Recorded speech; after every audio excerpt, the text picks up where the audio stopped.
Good afternoon, distinguished guests, ladies and gentlemen. On behalf of Major General Michael E. Stencil, the Adjutant General, welcome to the dedication of the Raymond F. Rees Training Center. I am Captain Taylor Fry, your narrator for today's ceremony. Please stand for the arrival of the official party, the presentation and posting of the colors, and remain standing for the ruffles and flourishes which have been deferred by General Hokanson to Major General Retired Raymond F. Rees. Stay standing for the national anthem and invocation by Chaplain Scott. During the playing of the national anthem, it is customary for military personnel in uniform to stand at attention and salute facing the colors, and for civilian guests to place their right hand over their heart.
Good afternoon. It's good to be with you. I invite you to join me in prayer if you wish, or simply to spend a few moments reflecting on the spirit of today's event with gratitude and thanksgiving. Heavenly Father, we lift our hearts in sincere thanksgiving for the bountiful evidence of your rich blessing upon our state and nation.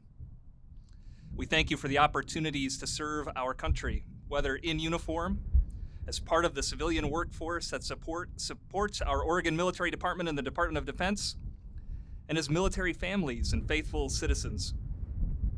We thank you, Lord, for the service of General Rees and his family, for whom this training center is named. As we dedicate this facility, we pray that it will be an instrument of peace through strength, and that we who are present and all those who may come through its gates may rededicate our energies individually and collectively to live out our nation's pledge one nation under God, with liberty and justice for all. Bless our time in this ceremony today. Amen. Thank you, Chaplain Scott. Ladies and gentlemen, please be seated.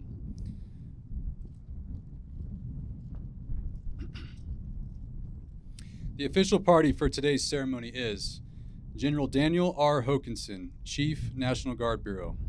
Major General Michael E. Stencil, the Adjutant General, Oregon National Guard, and host for today's ceremony.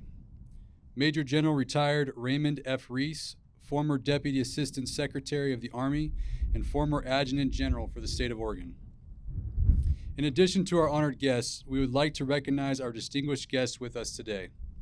We ask that you please hold your applause until everyone has been announced. Would you please stand to be recognized when your name is called? General Retired Frank J. Grass, 27th Chief, National Guard Bureau. The Honorable Bill Hansel, Oregon State Senator. The Honorable Greg Smith, Oregon State Representative. The Honorable Bobby Levy, Oregon State Representative. Mr. Craig Wilhelm, Civilian Aide to the Secretary of the Army. Mr. Larry Diebert, Civilian Aide to the Secretary of the Army Emeritus. The Honorable John Turner, Mayor of Pendleton. Major General Retired Julie Bentz.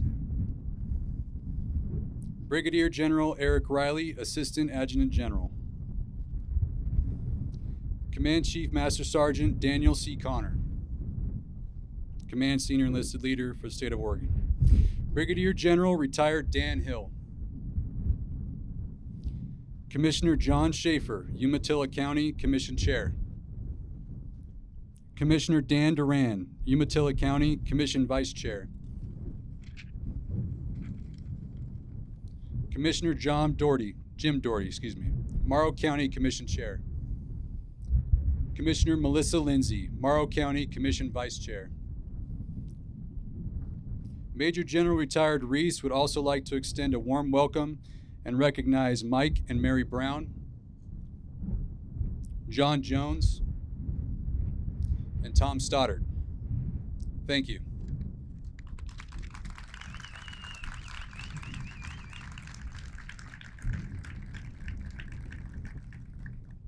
We would like to extend a special welcome to soldiers, airmen, Oregon State employees, families, and community members. We are pleased that you could attend today's ceremony. The Umatilla Army Ordnance Depot first opened in 1941 with 17,055 acres, officially designated as a military reservation. Used to store munitions and conduct supply operations, the depot was selected due to its geographical location, proximity to available railroad lines, and safety from sea attacks. In 1962, the installation's name was changed to the Umatilla Army Depot and began storing and maintaining chemical ordnance in addition to conventional munitions. The depot was identified for realignment under Base Realignment and Closure in 1988. As a result, the depot's conventional munitions and supply missions were relocated to other U.S. depots. The decision also led the Oregon Military Department, the United States Army, and the regional stakeholders to collaborate to preserve a training center at the installation. In 1993, the Chemical Weapons Convention required the destruction of chemical warfare materials by 2012, expanding the depot's mission to include the destruction of its inventory of chemical weapons. In 1996, the installation's name was once again changed and became the Umatilla Chemical Depot. The Umatilla Chemical Agent Disposal Facility was constructed and completed in 2001 to carry out the destruction of chemical agents, and by 2011, the disposal of chemical agents was complete. After the official closing of the Umatilla Chemical Depot in 2012, the Army declared the entire property as excess to its future needs. In 2017, a license was signed to dedicate 7,500 of the former depot's 17,000 acres for the Oregon Army National Guard. Ladies and gentlemen, please welcome to the podium Major General Michael E. Stencil.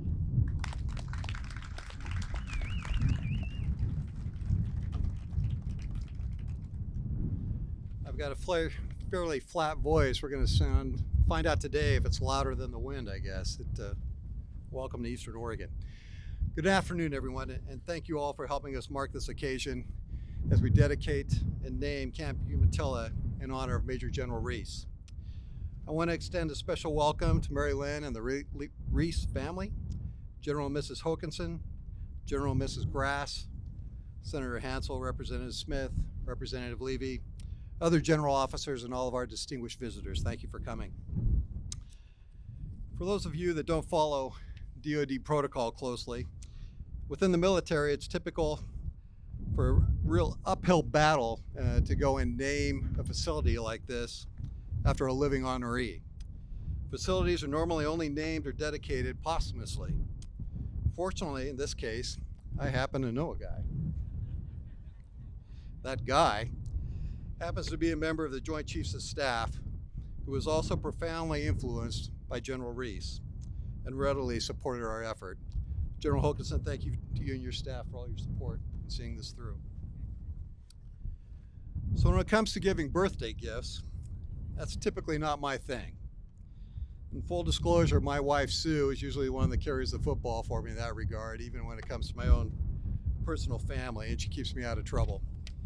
But this is truly the best birthday gift that I think I've ever personally given, sir. So, General Rees, happy birthday.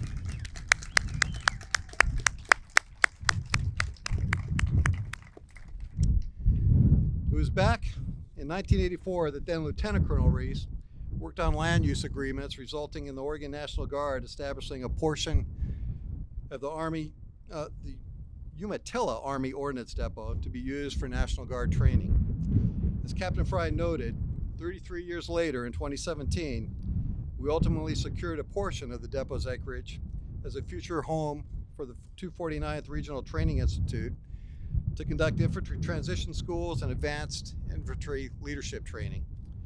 Since 2017, more than $60 million has been invested in construction, modernization, and restoration towards that goal. Now, fortunately, General Rees is a man of vision, and at this stage of renovation, as you'll see, it requires a lot of vision to see what this is eventually going to become. We still got a lot of work ahead of us, but we're off to a really great start. In the next 3 years alone, an additional $40 million will be invested in creating new ranges, modernizing existing ranges, and adding additional barracks. Now, travel doesn't allow me to get here as often as I'd like, but this naming selfishly works in my favor. I know that more than any other retired general officer, General Rees will be driving by here. I also know that more than any other general officer, if I ask him to give us a call if he sees something that needs attention or sprucing up, which I'm asking of you now, sir, he will unabashedly, even uninvited, make a taffel phone call to bring it to our attention. But that's why we're here today.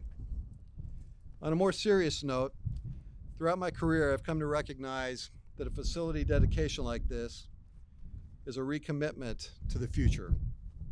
This is an audience that knows the premium we place on corporate culture and our core values. General Rees is among a select few military members in Oregon's history through his service and character who has come to truly personify what we stand for. Having grown up in Northeast Oregon, a graduate of West Point, and a Vietnam War veteran, he accepted the first of 4 appointments as the Adjutant General of the Oregon National Guard in 1987. He also served as the Director of the Army National Guard, twice as both the Vice Chief and Acting Chief of the National Guard Bureau, and Chief of Staff of NORAD Northcom before ultimately coming back to Oregon and retiring as the Adjutant General in 2013.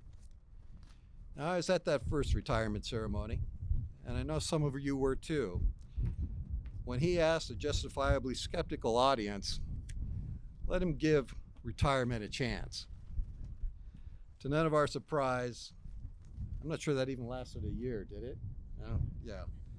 When he took on the role as the Deputy Assistant Secretary of the Army back in DC.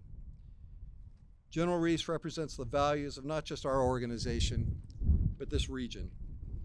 With this dedication today, we not only honor his legacy and his contribution to our state and nation, but that with his name we visibly define what we stand for generations to come.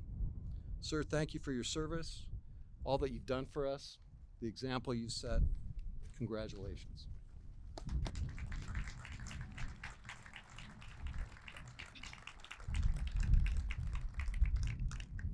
Thank you, sir.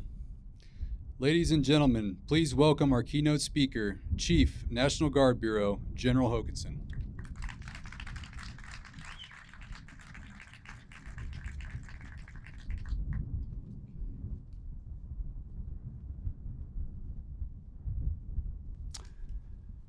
General Grass, General Rees, General Stencil, Senator Hansel, Representative Smith, Representative Levy, distinguished guests, ladies and gentlemen, but most of all, Mary Lynn, Christian, Carrie, and your families.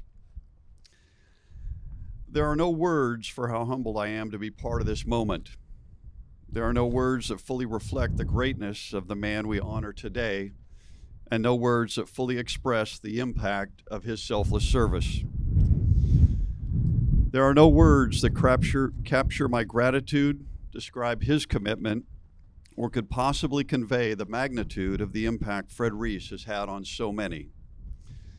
But that won't stop me from trying.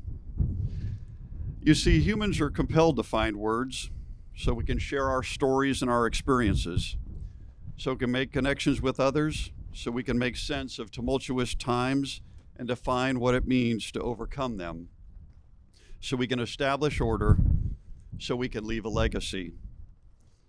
And when words aren't enough, we turn to names. When we name things after people, we recognize their achievements and memorialize their contributions. If you're Julius or Augustus Caesar, you name a month after yourself. If you're Alexander the Great, you get Alexandria. And if you're Dr. Henry Heimlich and you invent a technique to stop people from choking, you get the Heimlich maneuver. But mostly when we name things after people, streets and cities, rocks and rivers, it's other people doing the naming. It's an act of respect and admiration. It's a way of capturing a moment in history and solidifying its significance for ages to come. It's a tribute to what one has done in the servants of others. And that is why it is so fitting today that Camp Umatilla becomes the Raymond F. Rees Training Center. As Mike highlights, the accomplishments of General Rees are numerous and well-known. Nearly 60 years of devoted service.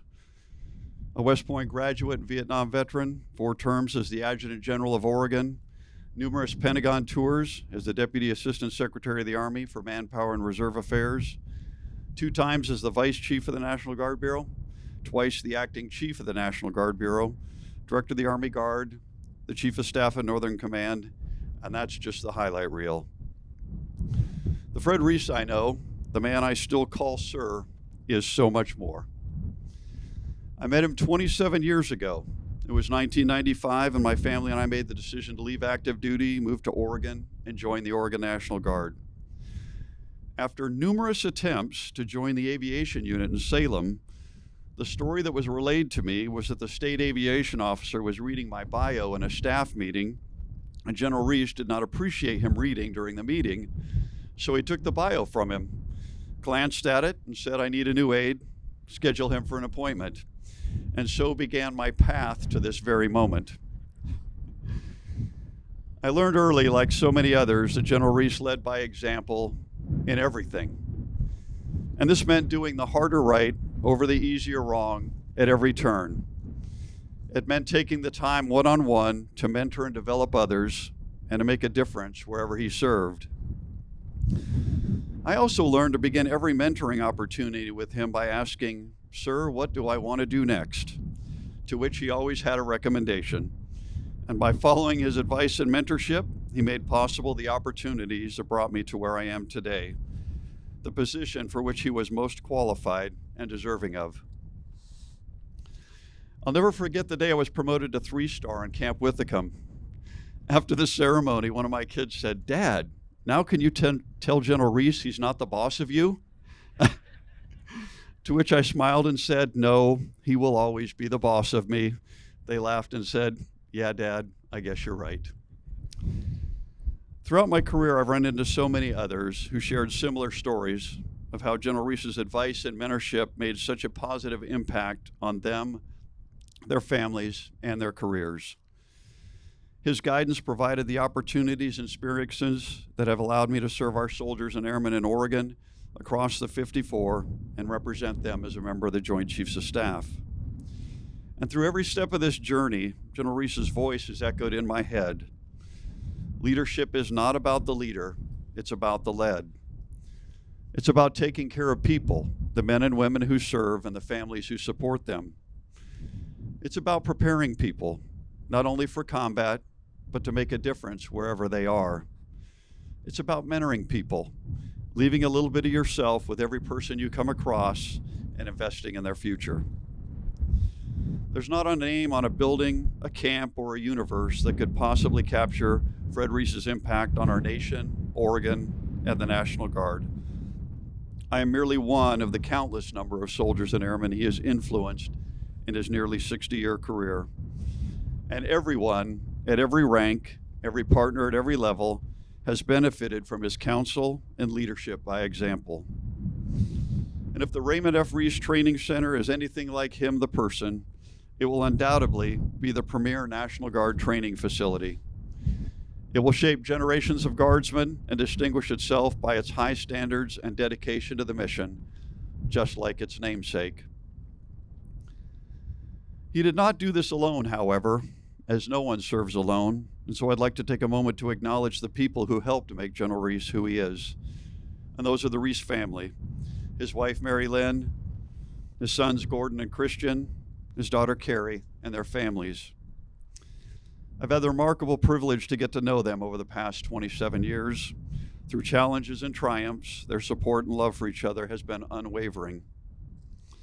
Mary Lynn has also been a mentor to my wife, Kelly, and many others. Her example of steadfast support and advocacy for spouses and families helped address and resolve numerous issues as our National Guard transformed after 9/11 from a strategic reserve to today's operational force.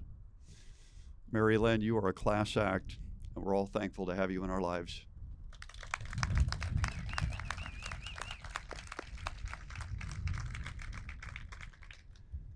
It is this support that makes selfless service possible. Our families not only enable our service, they empower it. And while General Rees's name is the one at the entrance, in many ways it represents the entire Rees family. Sir, I've had the privilege of witnessing and learning from your wisdom, leadership, and selfless service for almost 30 years.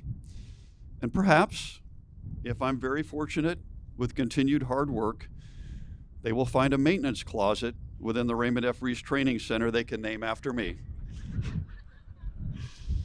Because part of my legacy is ensuring I maintain yours. Sir, words may fail, but your name and what you represent will endure. Thank you so much for teaching us what it means to be always ready, always there.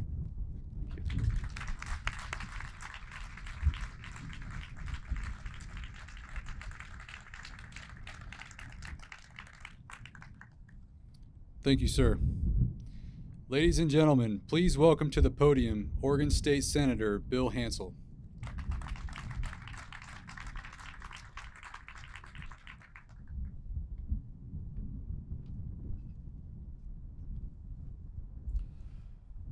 Well, it's an honor and privilege for me to be here today, and I want to thank the generals for their outstanding comments and information about Fred.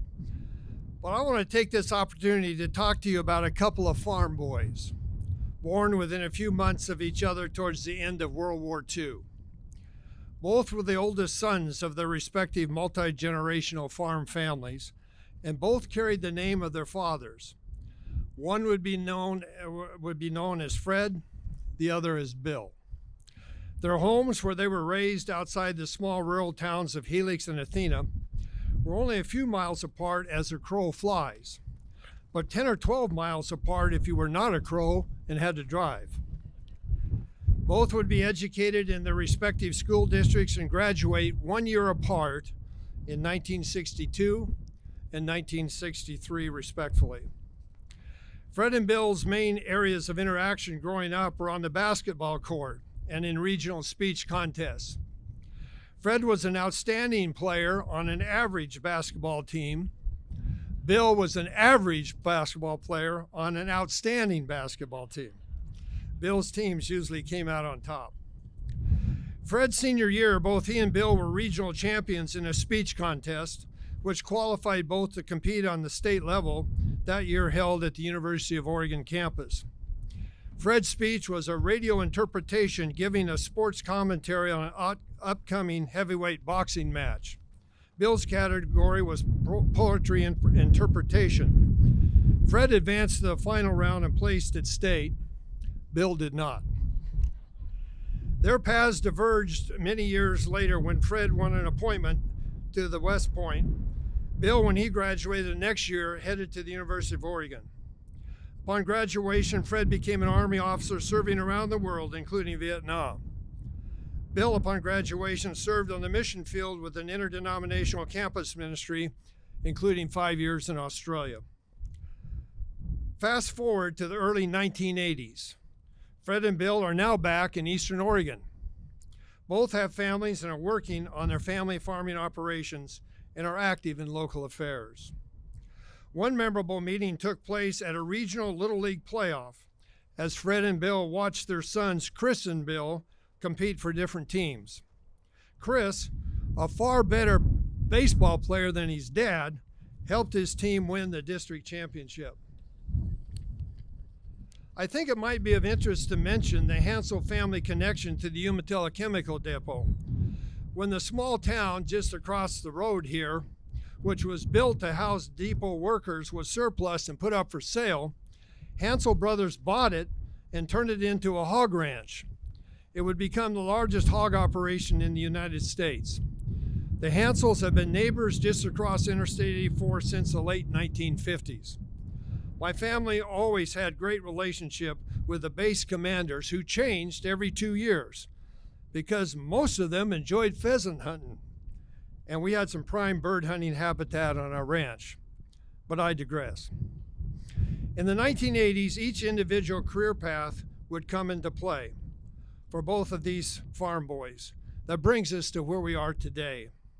Fred, upon leaving the active Army, joined the Oregon Army National Guard. In 1987, was appointed Adjutant General by then Governor Goldsmith. It was the first of 4 times Fred would serve in this position. Bill, in 1983, took office as Umatilla County Commissioner, an office of which Fred's father, Raymond, had previously held. Fred's endorsement of me was very helpful in my campaign.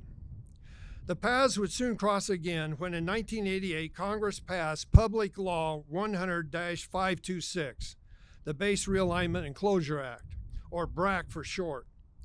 BRAC had the Umatilla Chemical Depot slated for closure. I believe it was one of 6 bases chosen on the first round.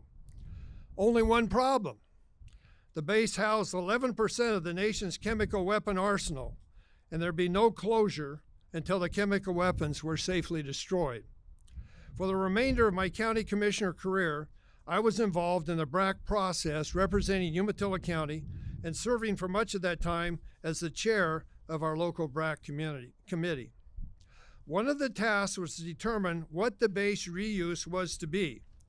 And we decided early on that the Oregon National Guard, if they were interested, should have the first bite at the apple. General Raymond F. Rees made it clear they were interested, and we began to work with the Guard to have what is now going to be renamed the Raymond F. Rees Training Center.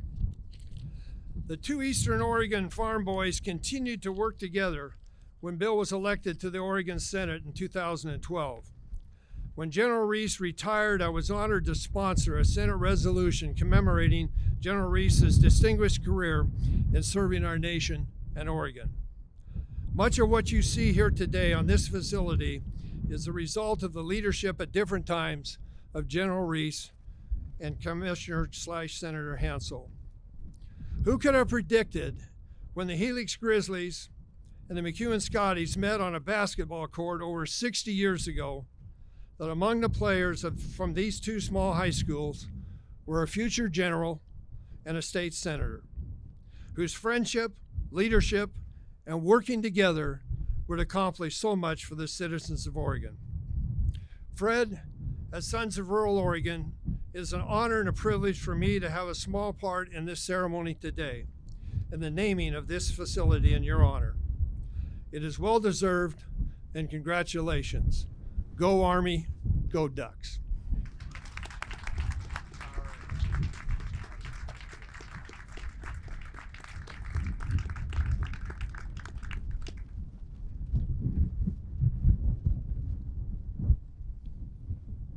Thank you, sir. I would like to welcome to the podium Oregon State Representative Greg Smith.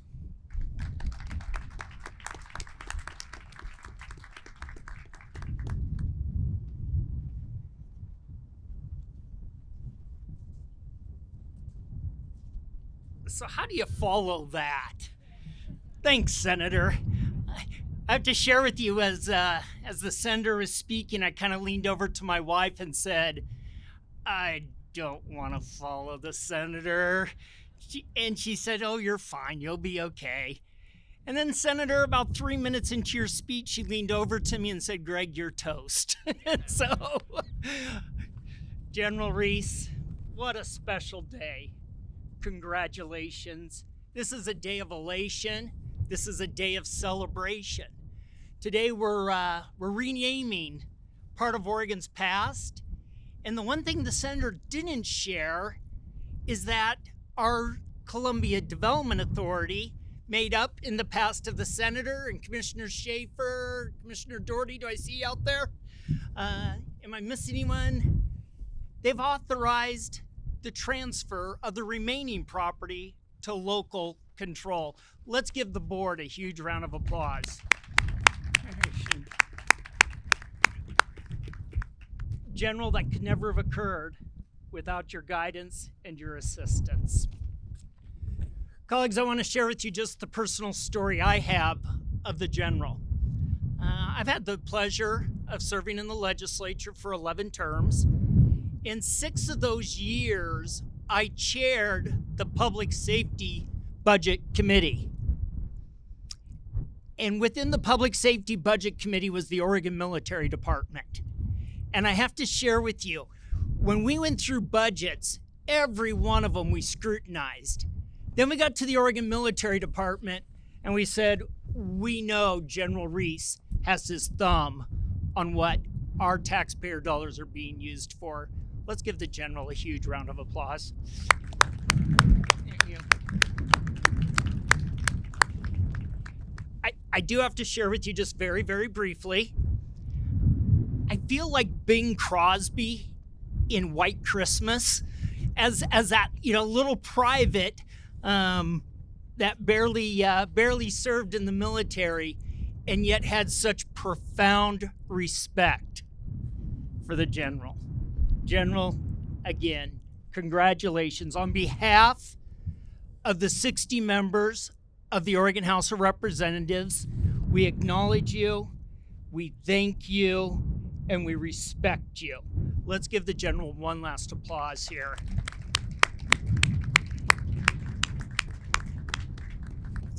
Thank you for your service.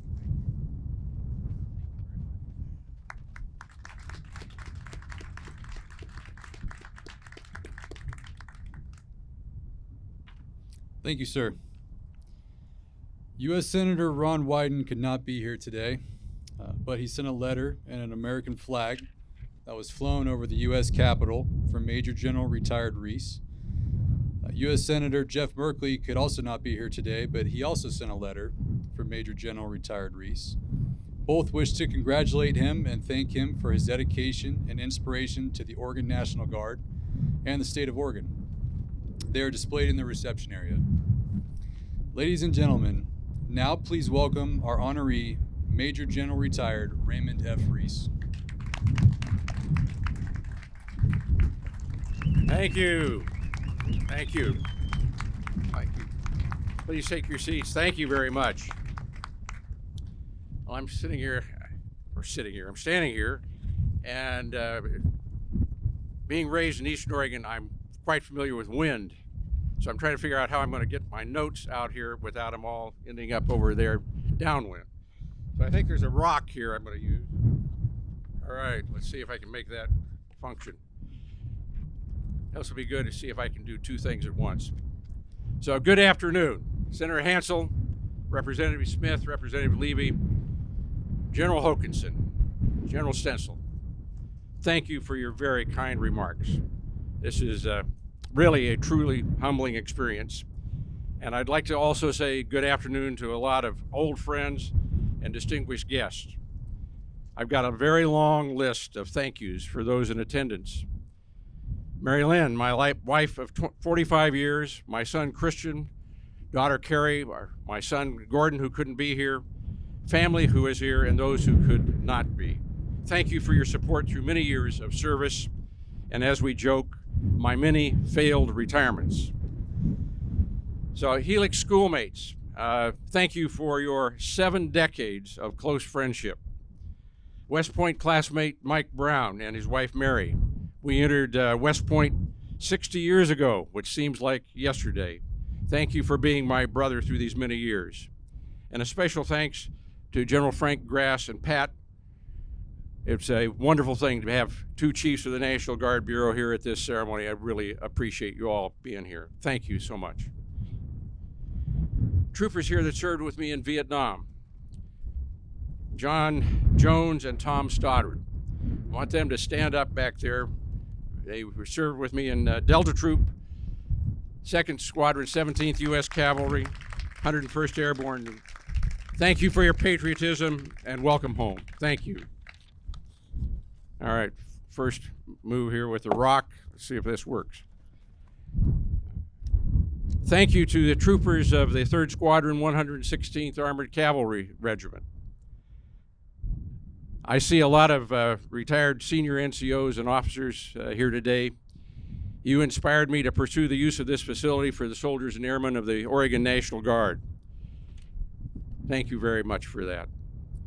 Thank you, officers and NCO and staff of the Oregon Guard, the Oregon Military Department, who labored every day to ensure that our soldiers and airmen had the support that they deserved. And I specifically want to single out our former chiefs of staff that I know that are here, Don Bond and Carl Pond. Thank you very much for what you've done for your leadership.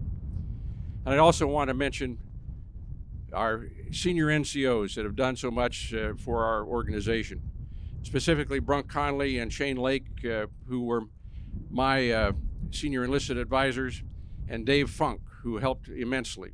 All of those folks, I know Dave is here, but Shane and Brunk couldn't be here. They sent their regrets. So I really have appreciated their support over these many years. So over 40 years ago, as you've heard, in the earliest days of my career as a staff officer and commander of the 3116 Cav, we were constantly faced with a dilemma of having to travel hundreds of miles to places like Gowan Field, Yakima Firing Center, and Fort Lewis to conduct our training. And in those days, there was never an adequate answer to our transportation needs. And many occasions saw soldiers traveling to training in school buses that were built for grade school kids. And we're going to try this transition one more time here. See if I can do this.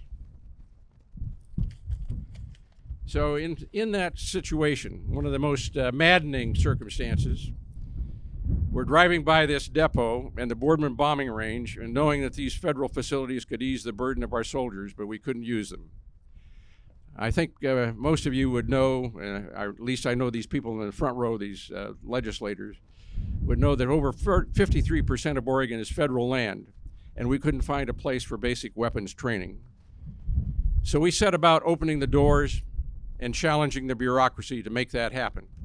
Today is an affirmation of that old saw, patience is a virtue. So let me continue with this list of thank yous. Thanks to all of those who have labored to make this vision a reality. First of all, a little bit of serendipity. It always takes a little bit of luck to get things going. Among those commanders that Senator Hansel mentioned was Jan Van Proyen. Jan Van Proyen was another classmate of Mike Brown and me. And he was here at the right time so for us to take advantage of his position. And we also had a former commander here, Chuck Norris, who was a state representative. And both of them gave us a receptive ear, and Chuck became a fierce and effective advocate in the local community and in Salem.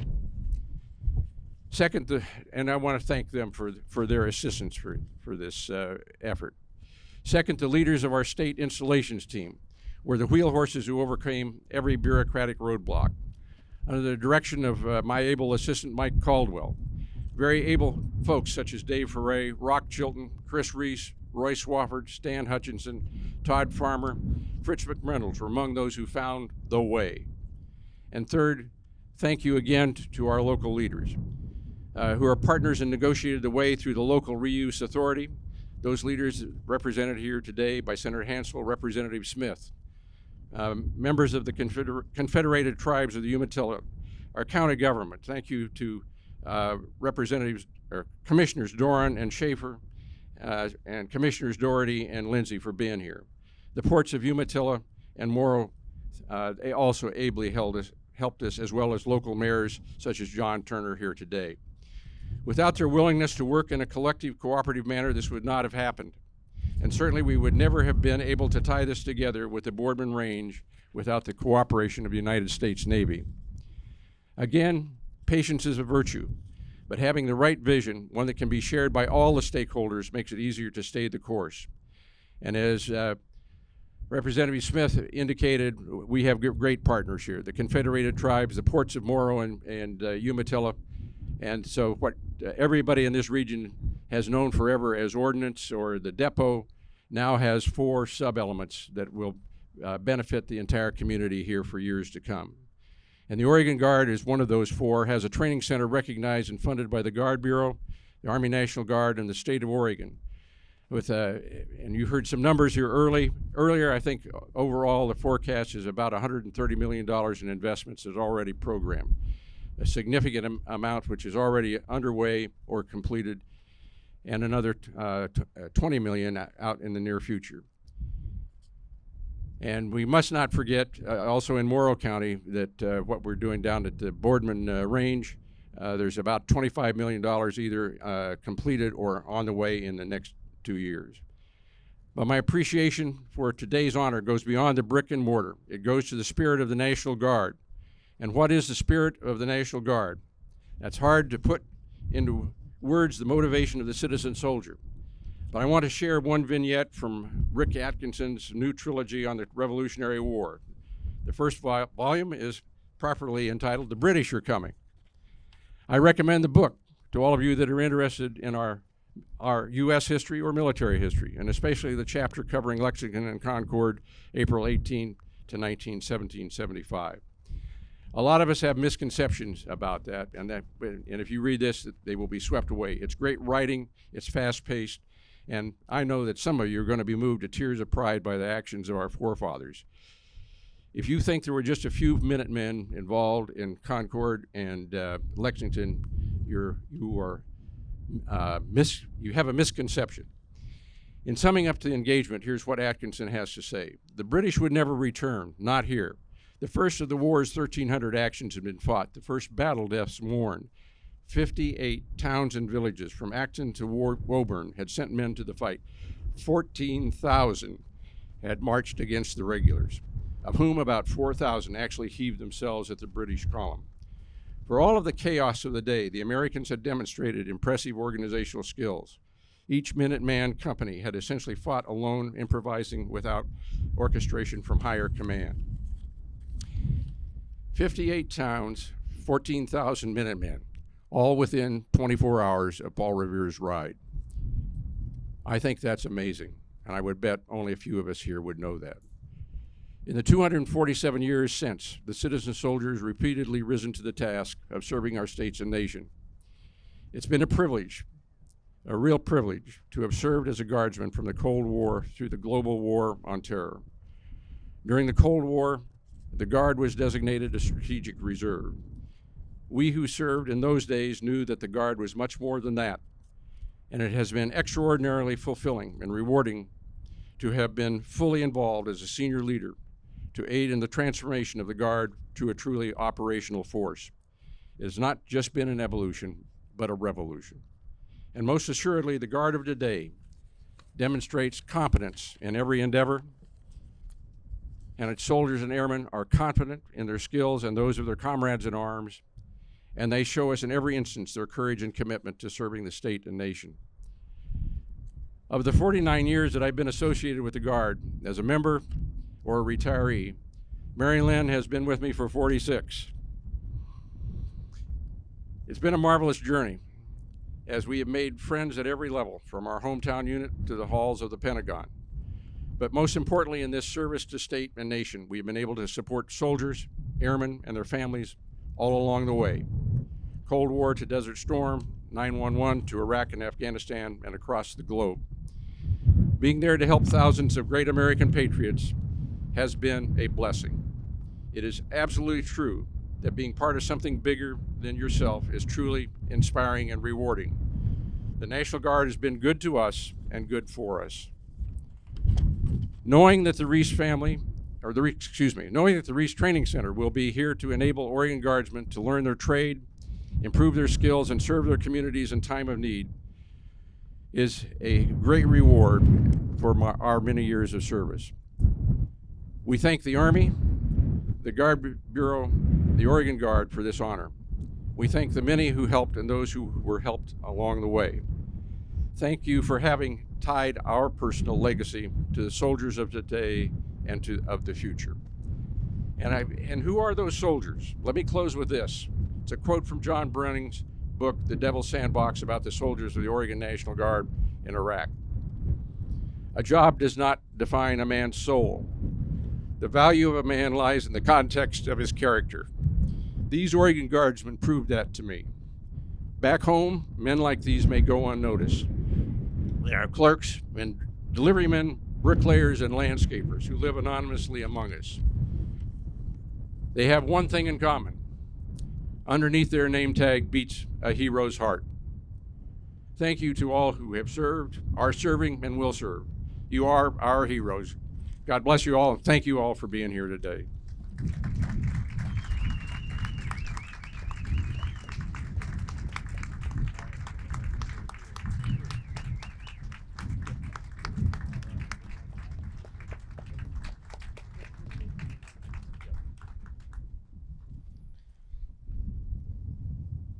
Thank you, sir. Ladies and gentlemen, we will now proceed to the christening of the Raymond F. Rees Training Center. Major General Retired Rees, General Hokanson, Major General Stencil, Senator Hansel, and Representative Smith, please come forward next to the tank. Mrs. Rees, will you please come join Major General Retired Rees to christen the facility?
Ladies and gentlemen, please stand for the benediction and the departure of the official party.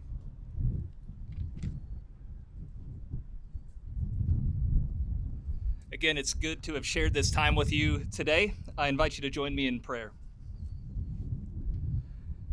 Dear Lord and Father of us all, you who are deeply interested in the affairs of your people, we pray that you would be with us now and bless the Rees Training Center and all who serve here. Direct us, O Lord, in all our doings with your most gracious favor, and further us with your continual help. Bless and keep, we pray, especially General Rees and his family today, tomorrow, and always. Likewise, be with all of the service members, families, and civilians who labor and sacrifice for our state and our national defense and support in times of disaster or difficulty. Bless our leaders, both civilian and military, here in Oregon and at the national level. May their decisions be for the welfare and benefit of all. Bless our nation with peace and tranquility. But where there is danger or threat of violence, give us all that we need to perform our duties with courage and skill. Keep us always ready, relevant, and resilient. We ask you to guard and keep all our comrades who are serving in harm's way, even this afternoon. May their families be held in your care. May their missions be successful and their homecomings joyful. And now may the blessings of Almighty God rest and abide upon you all. Amen.